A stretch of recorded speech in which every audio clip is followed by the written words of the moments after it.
Hello नमस्कार साथियों। स्वागत है आप सभी का हमारे बीजी क्लासेस यूट्यूब चैनल पर।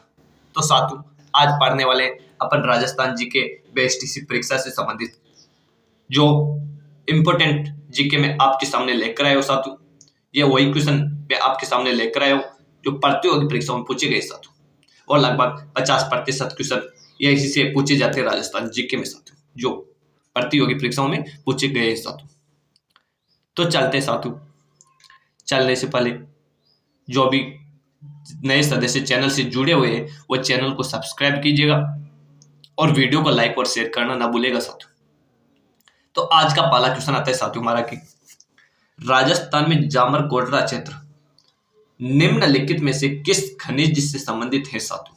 जो आरएस परीक्षा, हेडमास्टर परीक्षा व जैन परीक्षा 2016-20 में पूछा गया क्वेश्चन है साथियों। एक ही क्वेश्चन कितनी बार पूछा गया है साथियों।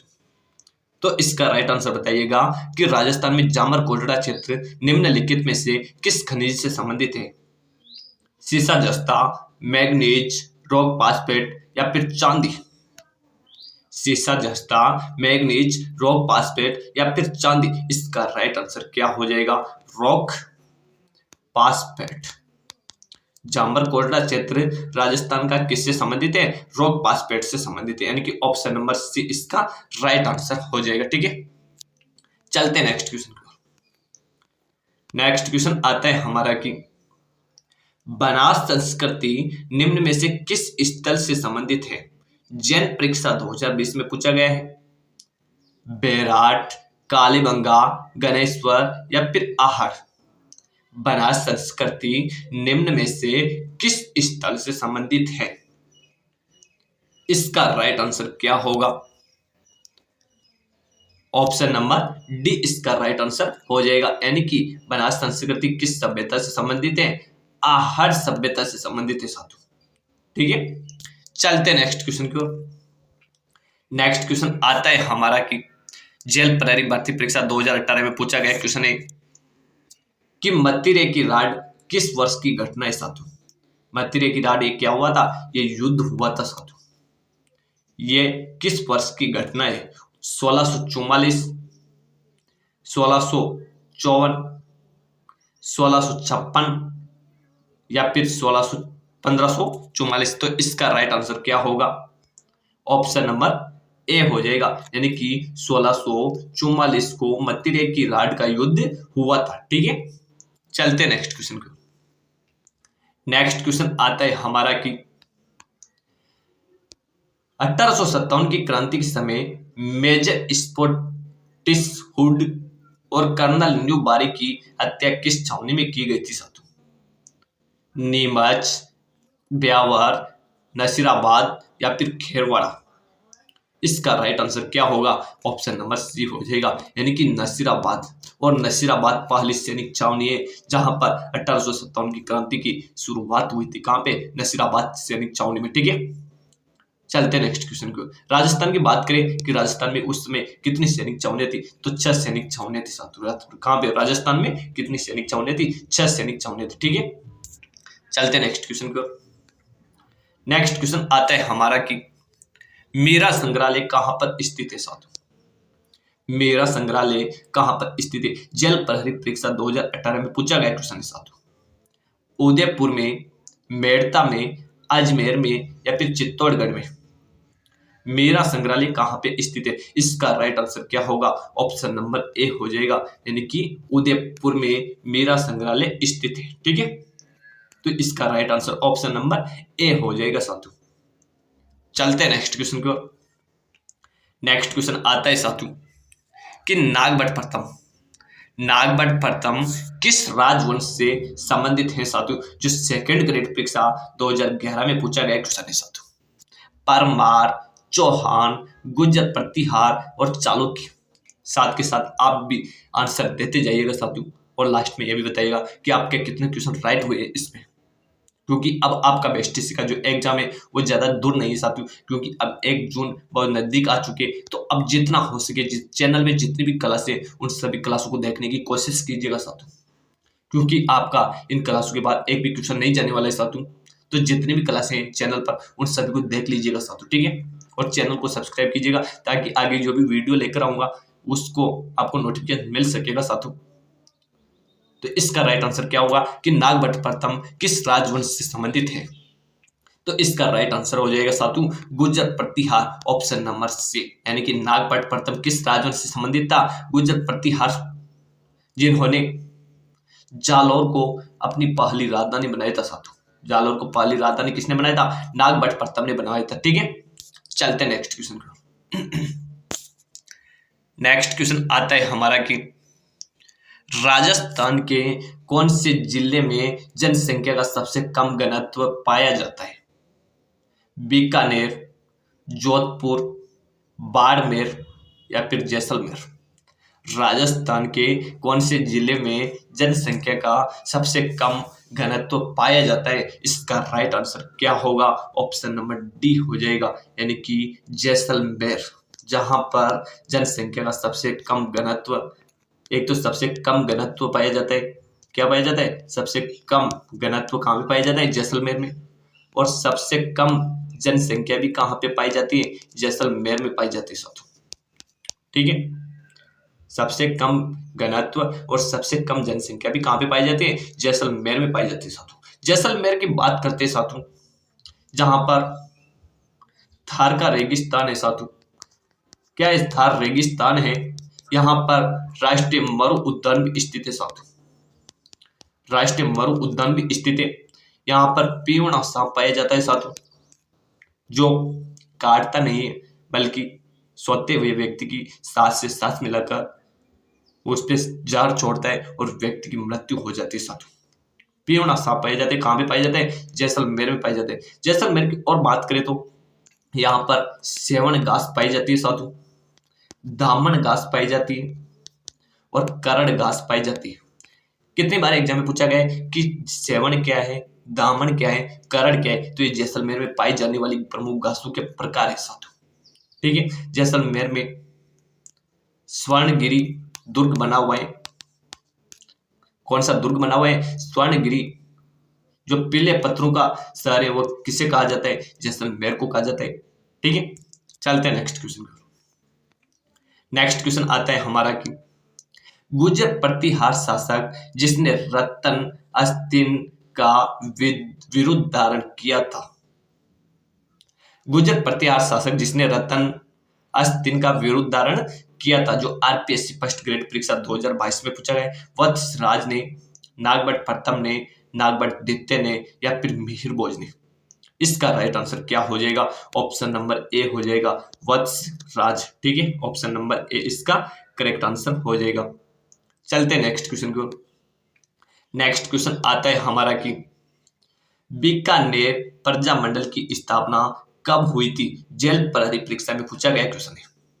1931 में, 1933 में, 1934 में या फिर 1936 में। बीकानेर प्रजामंडल की स्थापना कब हुई थी साथियों? इसका राइट आंसर आप मेरे को बताइएगा। ऑप्शन नंबर डी हो जाएगा, यानी कि बीकानेर प्रजामंडल की स्थापना 1936 में हुई थी। और किसने की थी? मागाराम वैद ने की थी साथियों। बीकानेर प्रजामंडल की स्थापना 1936 में हुई थी और किसने की थी? मागाराम वैद ने की थी। ठीक है, चलते नेक्स्ट क्वेश्चन की बात। नेक्स्ट क्वेश्चन में चलने से पहले आपसे पूछा जाएगा कि मेवाड़ प्रजामंडल की स्थापना कब हुई थी? तो ये कब हुई थी? 1938 में हुई थी। किसने की थी? माणिक्य लाल वर्मा ने की थी साथियों। किसने की थी? माणिक्य लाल वर्मा ने मेवाड़ प्रजामंडल की स्थापना 1938 में और बीकानेर प्रजामंडल की स्थापना 1936 में। ठीक है, दोनों इंपोर्टेंट क्वेश्चन है, दोनों में से लगभग लगभग एक छपने वाला क्वेश्चन है साथियों। ठीक है, चलते हैं नेक्स्ट क्वेश्चन की ओर। नेक्स्ट क्वेश्चन आता है हमारा कि संयुक्त राजस्थान में 18 अप्रैल 1949 को किसने उद्घाटन किया? यानी कि संयुक्त राजस्थान एक चरण बना था जब राजस्थान का एकीकरण हुआ था उस समय। वो तो 18 अप्रैल 1948 को इसका उद्घाटन हुआ था। तो इसका उद्घाटन किसने किया था साथियों? माणिक्य लाल वर्मा ने, जवाहरलाल नेहरू ने, के एम मुंशी ने या फिर महात्मा गांधी ने। संयुक्त राजस्थान का गठन 18 अप्रैल 1949 को किसने किया था, उद्घाटन किसने किया था? तो इसका राइट आंसर क्या होगा? ऑप्शन नंबर बी हो जाएगा, यानी कि पंडित जवाहरलाल नेहरू ने संयुक्त राजस्थान का गठन किया था साथियों। किसने किया था संयुक्त राजस्थान का गठन? पंडित जवाहरलाल नेहरू ने किया था। ठीक है, चलते हैं नेक्स्ट क्वेश्चन को। नेक्स्ट क्वेश्चन आता है हमारा कि प्रसिद्ध गीत गोविंद चित्र किस शैली का है? राजस्थान पुलिस कांस्टेबल 2005 में पूछा गया है। मारवाड़ शैली का, मेवाड़ शैली का, शेखावाटी शैली का या फिर किशनगढ़ शैली का? प्रसिद्ध गीत गोविंद चित्र किस शैली का है? इसका राइट आंसर क्या होगा? ऑप्शन नंबर बी हो जाएगा, यानी कि गीत गोविंद किस शैली का है? मेवाड़ शैली का है साथियों। प्रसिद्ध गीत गोविंद चित्र किस शैली का है? मेवाड़ शैली का है साथियों। किस शैली का है? मेवाड़ शैली का। और किशनगढ़ शैली के प्रसिद्ध चित्र की बात करें तो कौन सा है? बनी ठनी चित्र है साथियों। कौन सा है? बनी ठनी है साथियों। ठीक है, चलते हैं नेक्स्ट क्वेश्चन की ओर। नेक्स्ट क्वेश्चन आता है हमारा कि बापू महाराज का मेला किस जिले में पड़ता है? करौली, धौलपुर, सवाई माधोपुर या भरतपुर? तो इसका राइट आंसर क्या हो जाएगा? ऑप्शन नंबर बी हो जाएगा, यानी कि बाबू महाराज का मेला कहां पे पड़ता है? धौलपुर में पड़ता है। ठीक है, चलते हैं नेक्स्ट क्वेश्चन की ओर। नेक्स्ट क्वेश्चन, राजस्थान में वन्य जीव अभ्यारण्य कितने? 26, 27, 31 या फिर 33? तो इसका राइट आंसर क्या होगा? ऑप्शन नंबर बी हो जाएगा, यानी कि 27 हो जाएगा। ठीक है, ऑप्शन नंबर बी इसका राइट आंसर हो जाएगा। ठीक है, चलते हैं नेक्स्ट क्वेश्चन की ओर।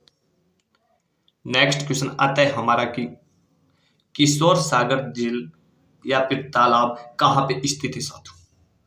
जो कनिष्ठ वैज्ञानिक सहायक भर्ती 2019 और जैन परीक्षा 2020 में पूछा गया क्वेश्चन है कि किशोर सागर तालाब या झील कहां पे स्थित है?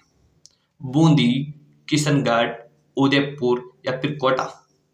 तो इसका राइट आंसर क्या होगा? ऑप्शन नंबर डी हो जाएगा, यानी कि किशोर सागर तालाब कहां पे स्थित है? कोटा में स्थित है साथियों। ठीक है, और एक प्रश्न आपसे पूछा जाएगा कि गोबर बावड़ी कहां पे स्थित है? तो ये भी कहां पे स्थित है? ये भी कोटा जिले में स्थित है। ठीक है, चलते हैं नेक्स्ट क्वेश्चन की ओर। नेक्स्ट क्वेश्चन आता है हमारा कि राजस्थान में मिश्रित लाल और काली मिट्टी में सामान्यतः कौन सी फसलें उगाई जाती हैं? जैन परीक्षा 2016 में पूछा गया है। चावल या फिर गन्ना, मूंगफली या सरसों, कपास या मक्का, गेहूं या चना? तो इसका राइट आंसर क्या होगा? तो आप सभी को पता होना चाहिए कि काली मिट्टी के लिए कौन सी फसल उपयुक्त है? कपास की फसल उपयुक्त है। और लाल मिट्टी के लिए कौन सी फसल उपयुक्त है? मक्का की फसल उपयुक्त है। तो ये कौन से ऑप्शन में है? यानी कि कपास और मक्का ऑप्शन नंबर सी में है, तो ऑप्शन नंबर सी इसका राइट आंसर हो जाएगा। बात करते हैं काली मिट्टी के लिए कपास की फसल उपयुक्त है और लाल मिट्टी के लिए मक्का की फसल उपयुक्त है। काली मिट्टी कहाँ पे सर्वाधिक पाई जाती है? हाड़ौती क्षेत्र में सर्वाधिक पाई जाती है। हाड़ौती में कौन कौन से जिले आते हैं? कोटा, बूंदी, बारां और झालावाड़। इन 4 जिलों में को हाड़ौती जिला कहा जाता है और इनमें काली मिट्टी सर्वाधिक पाई जाती है। ठीक है, और लाल मिट्टी की बात करें तो लाल मिट्टी कहाँ पे पाई जाती है? मिश्रित लाल मिट्टी दक्षिणी अरावली में पाई जाती है। उदयपुर, सलोंबर, बांसवाड़ा, डूंगरपुर इन जिलों में सर्वाधिक पाई जाती है। ठीक है, चलते हैं नेक्स्ट क्वेश्चन की ओर। नेक्स्ट क्वेश्चन आता है हमारा कि निम्न में से कौन सा अभ्यारण्य राजस्थान के धौलपुर जिले में स्थित नहीं है? नेगेटिव क्वेश्चन पूछा गया हमसे, और ऐसे क्वेश्चन एग्जाम में पूछे जाते हैं क्योंकि इनमें जल्दीबाजी करने के चक्कर में बहुत से क्वेश्चन को पूरा नहीं पढ़ पाते और गलत कर जाते हैं, इसलिए नेगेटिव क्वेश्चन पूछे जाते हैं। तो निम्न में से कौन सा अभ्यारण्य राजस्थान के धौलपुर जिले में स्थित नहीं है? कनिष्ठ वैज्ञानिक सहायक 2019 में पूछा गया है, इसलिए क्वेश्चन को पूरा पढ़ेगा। राम सागर है, केसर विभाग है, वन विहार है और शेरगढ़ है। तो इनमें से कौन सा अभ्यारण्य धौलपुर जिले में स्थित नहीं है? कहाँ पे? धौलपुर जिले में कौन सा स्थित नहीं है? तो धौलपुर में राम सागर भी है, केसर विभाग भी है, वन विहार भी है, लेकिन शेरगढ़ अभ्यारण्य धौलपुर में स्थित नहीं है साथियों। तो ऑप्शन नंबर डी इसका राइट आंसर हो जाएगा। ठीक है, चलते हैं नेक्स्ट क्वेश्चन की ओर। नेक्स्ट क्वेश्चन आता है हमारा कि नमक का उत्पादन में होता है, एलडीसी परीक्षा 2018 में पूछा गया है। टोंक, बूंदी, जयपुर या फिर अजमेर नमक का उत्पादन होता है? इसका राइट आंसर क्या होगा? ये नमदा का उत्पादन, सॉरी, नमदा का उत्पादन, नमदा का उत्पादन कहाँ पे होता है साथियों? इसका राइट आंसर क्या होगा? टूक हो जाएगा। नमदा का सर्वाधिक उत्पादन कहाँ पे होता है? टूक में होता है। ठीक है, ऑप्शन नंबर ए इसका राइट आंसर हो जाएगा। चलते नेक्स्ट क्वेश्चन की ओर। नेक्स्ट क्वेश्चन आता है हमारा कि राजस्थान में कुल स्वीकृत स्पेशल आर्थिक क्षेत्र कितने हैं? जो एलडीसी परीक्षा 2012 में पूछा गया है। 8,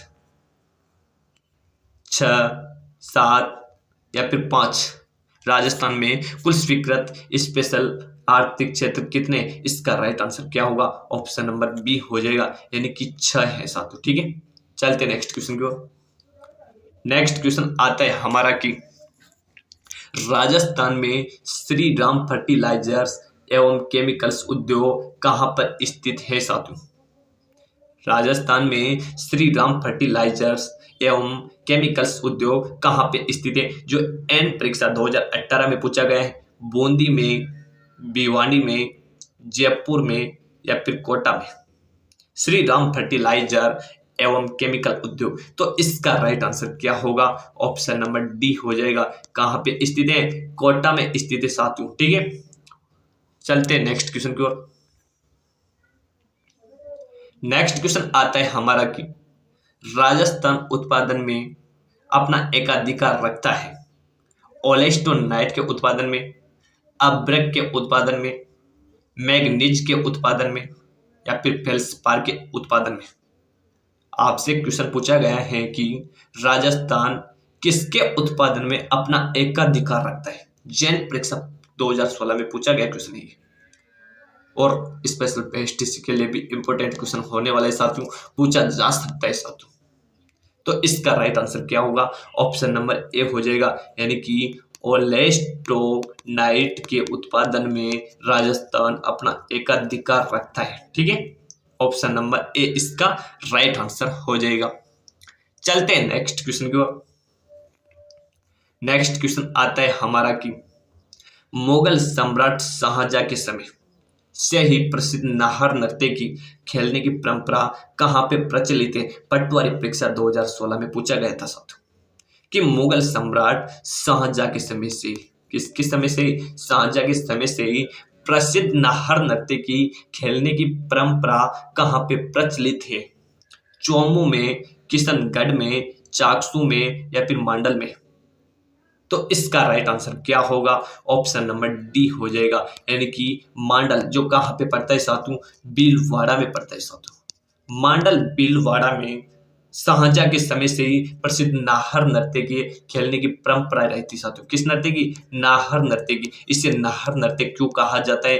क्योंकि इसमें जो व्यक्ति नृत्य करता है वो नाहर की तरह फुदकते फुदकते इस नृत्य को किया जाता है साथियों, इसलिए इसे नाहर नृत्य के नाम से जाना जाता है। ये शाहजहां के समय प्रारंभ किया गया था और मांडलगढ़ भीलवाड़ा का प्रसिद्ध है। ठीक है, चलते नेक्स्ट क्वेश्चन की ओर।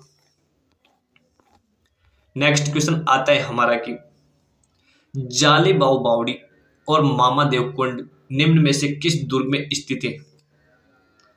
चित्तौड़गढ़ दुर्ग, गागरोन दुर्ग, कोमलगढ़ दुर्ग या फिर तारागढ़ दुर्ग? मोस्ट इंपोर्टेंट क्वेश्चन है साथियों, वेरी वेरी इंपोर्टेंट क्वेश्चन है और बेस्टीसी परीक्षा में दोनों में से एक क्वेश्चन पूछा जा सकता है साथियों कि जालिबाऊ बावड़ी और मामा देवकुंड निम्न में से किस दुर्ग में स्थित है? तो इसका राइट आंसर क्या होगा? ऑप्शन नंबर सी हो जाएगा साथियों, यानी कि ये कहां पे स्थित है? कोमलगढ़ दुर्ग में स्थित है। जालिबाऊ बावड़ी और मामा देवकुंड कहां पे स्थित है? कोमलगढ़ दुर्ग में स्थित है, जो कहां पे पड़ता है? राजसमंद में पड़ता है साथियों। कोमलगढ़ दुर्ग कहां पे स्थित है? राजसमंद में पड़ता है, जहां पर जालिबाऊ बावड़ी और मामा देवकुंड स्थित है साथियों। ठीक है, और मामा देव का यानी कि मामा भांजा का मंदिर कहां पे स्थित है? मामा देवकुंड तो कोमलगढ़ में स्थित है और मामा भांजा का मंदिर कहां पे स्थित है साथियों? मामा भांजा का मंदिर तो ये कहां पे स्थित है? अटरूबारा में स्थित है साथियों। मामा भांजा का मंदिर कहां पे स्थित है? अटरूबारा में स्थित है। कंफ्यूज करने लायक क्वेश्चन है साथियों। मामा देवकुंड कोमलगढ़, मामा भांजा का मंदिर अटरूबारा। ठीक है, चलते नेक्स्ट क्वेश्चन की ओर। नेक्स्ट क्वेश्चन आता है हमारा कि जो पटवारी परीक्षा 2021 में पूछा गया है कि निहाल चंद किसके दरबारी चित्रकार थे? सावंत सिंह के, बहादुर सिंह के, किशन सिंह के या फिर राज सिंह के? निहाल चंद किसके दरबारी कवि थे? तो इसका राइट आंसर क्या होगा? ये दरबारी कवि किनके थे? सावंत सिंह के थे साथियों। निहाल चंद किसके दरबारी कवि थे? सावंत सिंह के, जिसे नागरी दास के नाम से भी जाना जाता है साथियों। किस नाम से जाना जाता है? नागरी दास के नाम से भी जाना जाता है। और निहाल चंद ने किसके बारे में चित्रकारी की थी? इनका प्रसिद्ध चित्र कौन सा था? बाणी ठणी था साथियों। निहाल चंद ने बाणी ठणी के बारे में चित्रकारी की थी। बाणी ठणी जो कहाँ की मुख्य महिला पात्र थी? किशनगढ़ चित्र शैली की मुख्य महिला पात्र थी कौन? बाणी ठणी। और पुरुष पात्र इसमें कौन था? सावंत सिंह, जिसे नागरीदास के नाम से भी जाना जाता है। ठीक है, चलते हैं नेक्स्ट क्वेश्चन की ओर। नेक्स्ट क्वेश्चन आता है हमारा कि नाथद्वारा शैली की पेंटिंग को सामान्यतः क्या कहा जाता है? पिछवाई, बाणी ठणी, लहरिया या फिर रसमाला? नाथद्वारा शैली की पेंटिंग को सामान्यतः क्या कहा जाता है? तो इसका राइट आंसर क्या होगा? ऑप्शन नंबर ए हो जाएगा, यानी कि पिछवाई। नाथद्वारा शैली की पेंटिंग को क्या कहा जाता है? पिछवाई कहा जाता है, यानी कि काले कपड़े के पीछे जो कला की जाती है उसे किस नाम से जाना जाता है? पिछवाई शैली के नाम से जाना जाता है साथियों। ये कहाँ की प्रसिद्ध है? नाथद्वारा राजसमंद की प्रसिद्ध है। ठीक है, तो आज की क्लास का यहीं पे समापन करते हैं, मिलते हैं नेक्स्ट क्लास में। तब तक के लिए आप बने रहिएगा हमारे बीजी क्लास यूट्यूब चैनल के साथ। और जो भी नए सदस्य जुड़े हैं, जिसने भी अभी तक चैनल को सब्सक्राइब नहीं किया है, वो चैनल को सब्सक्राइब कीजिएगा और वीडियो को लाइक और शेयर जरूर कीजिएगा साथियों। ठीक है, ताकि आगे की जो भी क्लास मैं आपके सामने लेकर आऊँगा उसका आपको नोटिफिकेशन मिल सके। ठीक है, तो मिलते हैं नेक्स्ट क्लास में। तब तक के लिए धन्यवाद सभी को राम राम।